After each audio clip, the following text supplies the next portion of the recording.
Bonjour tout le monde.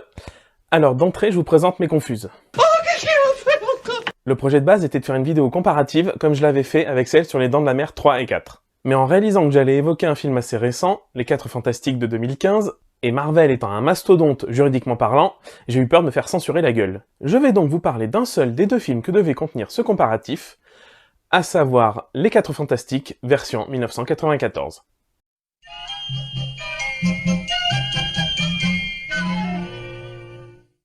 L'histoire que je vais vous raconter maintenant dépasse l'entendement. L'histoire d'un film tourné et monté dans le seul but de ne jamais voir le jour. Nous sommes donc en 1992, et la société Constantin Film, qui a produit des chefs-d'œuvre comme la saga Resident Evil ou Les Trois Mousquetaires en 3D, approche le producteur Roger Corman car il souhaite mettre en chantier une adaptation du comics de Stan Lee et Jack Kirby, Les 4 Fantastiques. La société souhaite produire ce film pour un budget dérisoire, $1 million maximum. À titre de comparaison, la version de 2015 avait un budget de 122 millions.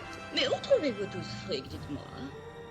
Bref, Roger Corman accepte de coproduire, et comme il est spécialisé dans les films à petit budget, certains sont devenus cultes, comme La Petite Boutique des Horreurs en 1960, c'est un défi qui ne lui fait pas peur, alors il va mettre la main à la poche pour porter le budget total du film à $1 400 000, car il croit vraiment en ce projet. Le chantier du film démarre, avec les contraintes imposées par la modestie d'un tel budget, l'équipe technique est embauchée, le casting est lancé. On sait d'ailleurs qu'un certain Mark Ruffalo, futur Hulk du Marvel Cinematic Universe, s'est présenté pour jouer dans cette production, sans être retenu. Le tournage démarre et Constantin Film exige que le film, tournage plus montage, soit achevé à la fin de l'année. Si l'info semble anodine, les petits budgets vont souvent de pair avec les tournages éclairs, la société de production a bien une idée derrière la tête en imposant cette contrainte, qu'elle se garde bien de révéler à l'équipe du film. La société Constantin Film, qui dispose des droits de ce film, s'apprête à les perdre à la fin de l'année 92, car ils n'ont pas pu exploiter les droits de ce film. Terminer le film avant la fin de l'année leur permettrait donc de conserver ces droits. Et il se trouve que si le budget de ce film est aussi dérisoire, c'est par projet de le revendre au plus offrant, et plus précisément, il espère qu'un studio lui achètera le film pour en empêcher la sortie, le temps d'acquérir les droits à leur tour. Mais vous êtes une crapule. Nous voilà donc sur un tournage à l'ambiance très particulière, avec une équipe technique pétrie d'optimisme, et des acteurs à fond dans leur rôle, pensant le plus sincèrement du monde qu'ils vont faire un film qui pourrait très bien fonctionner, et une équipe de production qui n'a qu'une envie, c'est de bâcler tout ça pour pouvoir le revendre le plus vite possible. Dans le but de faire une bonne affaire. Pour autant, l'équipe flaire la tuile quand Stanley lui-même visite le plateau du film pendant le tournage et qu'il ne se montre pas tendre avec la production peu après, lors de la convention San Diego Comic Con, comme le montre cette archive. A Fantastic Four movie in the works. It is not only in the works, it's just about finished. It'll be released sometime, I think, the end of this year. And I'm not expecting too much of it. It's the last movie to be made that we at Marvel had no control over. Our lawyers just gave the rights to Roger Corman to do the movie. L'équipe sent à nouveau que quelque chose cloche lorsque la fin de tournage arrive en décembre 1992 et qu'aucune fête de fin de tournage n'est organisée, alors que c'est pourtant la tradition dans quelque production que ce soit. En fait, mission accomplie pour la production, qui a fait le job pour que Constantin Film puisse conserver les droits. Puis l'équipe technique a attendu d'avoir des nouvelles de la post-production, liées donc à l'équipe de production, au moins pour avoir les retours des plans du film agrémentés des effets spéciaux, qu'ils n'auront finalement jamais. Flairant le coup bas, il chourave les bobines et confie les effets spéciaux à une petite société dans le dos de Roger Corman. Quand vient le moment de la promotion du film, notamment dans les conventions, évidemment, pas un sou ne sort des poches de la production. Ils sont radins, c'est collé dans la poche. Et alors on va te faire foutre pour le décoller, hein.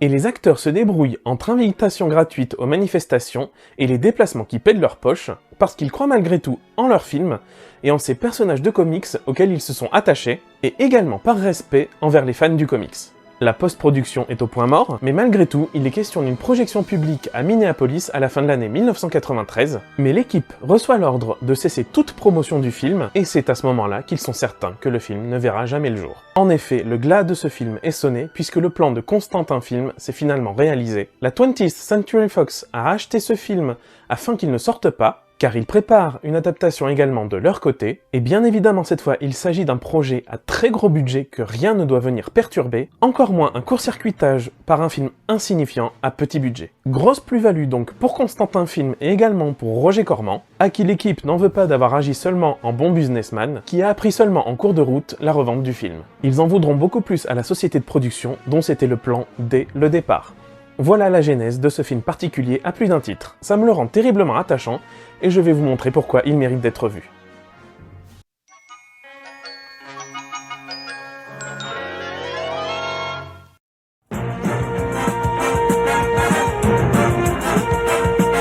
Dans ces 4 fantastiques versions 1994, on a la sempiternelle explication du titre qu'il faut toujours caser quelque part, alors que ça pourrait être évité parce qu'on n'est pas débile. The Fantastic Four.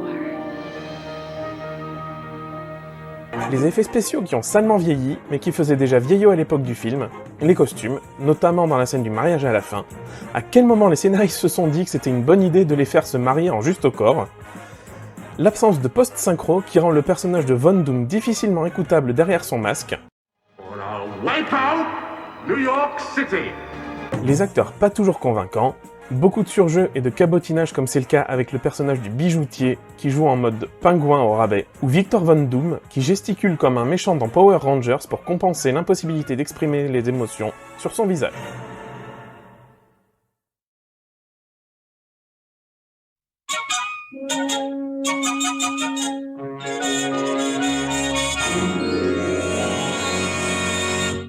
Ce qui se sent dans ce film, et c'est renforcé quand on sait qu'il a été réalisé sans argent, c'est sa sincérité. On sent une réelle volonté de plaire aux fans du comics. Notamment, on découvre un respect du comics dans certains gimmicks, notamment celui-ci, It's clobbering time. qu'on retrouve évidemment dans le matériau de base, la BD, mais également dans la série animée de 1967. Également, ce film parvient à éviter certains clichés. Souvenez-vous, dans ma chronique sur Lightspeed, j'expliquais que ce film sautait à pieds joints dans un cliché véhiculé par beaucoup de films de super-héros, selon lequel chaque apprenti-héros fait l'expérience de ses pouvoirs en les expérimentant sur des braqueurs à la petite semaine de supérette, comme on a pu le voir notamment dans le film Spider-Man de 2002. Donc nos 4 fantastiques enjambent allègrement ce cliché, et ça fait plutôt plaisir à voir dans ce genre où désormais tout semble très codifié. Ce qu'on peut apprécier aussi dans ce film, en dépit de la relative médiocrité des costumes, c'est la qualité de celui de la chose. Étonnamment élaboré, composé d'animatroniques, c'est-à-dire de mécanismes autorisés à l'intérieur, le costume confère au personnage une belle variété d'expressions, alors qu'on s'attendrait à trouver un visage plutôt figé, comme c'est le cas pour beaucoup de productions de ce calibre à la même époque. Maintenant, si je vous dis Michael Bailey Smith. La langue entre les dents. La langue entre les dents, serrée et Bon, Michael Bailey Smith. Vous me répondez? Je ne vois pas. Ouais, c'est pas faux. Pourtant, à mon avis, vous le connaissez. Si vous êtes plutôt film d'horreur, il a été Super Freddy dans le 5e film Freddy, l'enfant du cauchemar.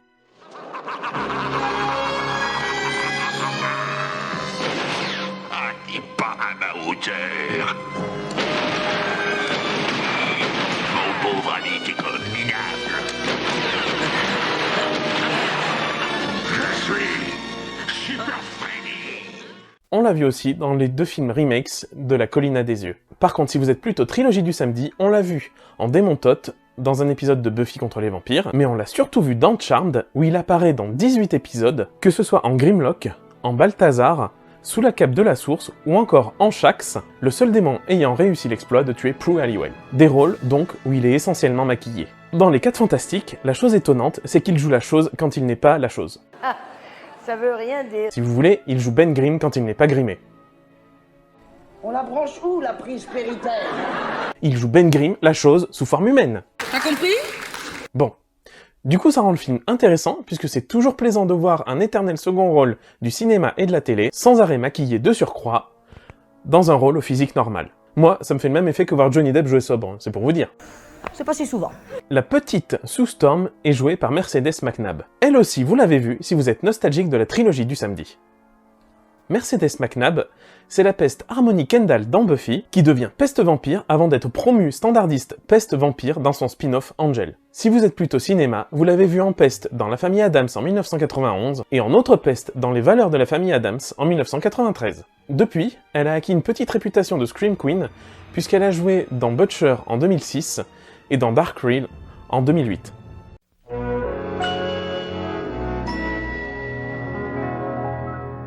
Dans le documentaire Doomed de 2016, qui raconte le fiasco de la production des 4 Fantastiques, Joseph Culp, qui joue Victor Von Doom, nous apprend que l'interdiction de la sortie du film a été contre-productive. En effet, le film a de fait acquis une aura de film maudit, et la multiplication des copies pirates a fait que, selon lui, le film a été vu par plus de gens que si le film avait été sorti sur un circuit standard, et restreint par-dessus le marché, puisqu'il était question de projeter le film seulement dans 500 salles aux États-Unis. Lors de la sortie des 4 Fantastiques en 2005, Avi Arad, alors patron de Marvel, a déclaré avoir acheté le film de Corman pour le brûler.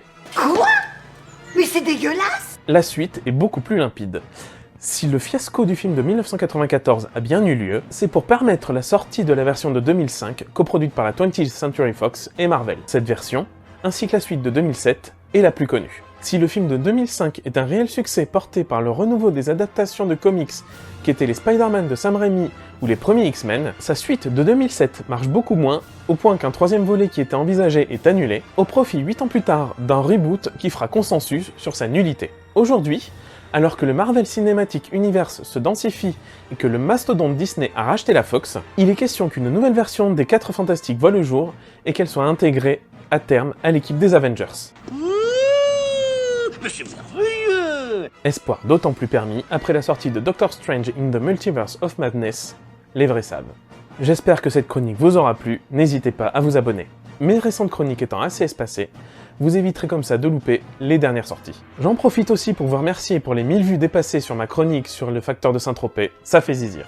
Là-dessus, je vous laisse avec le moment culte de nos 4 Fantastiques, un moment truffé d'effets visuels époustouflants. A bientôt!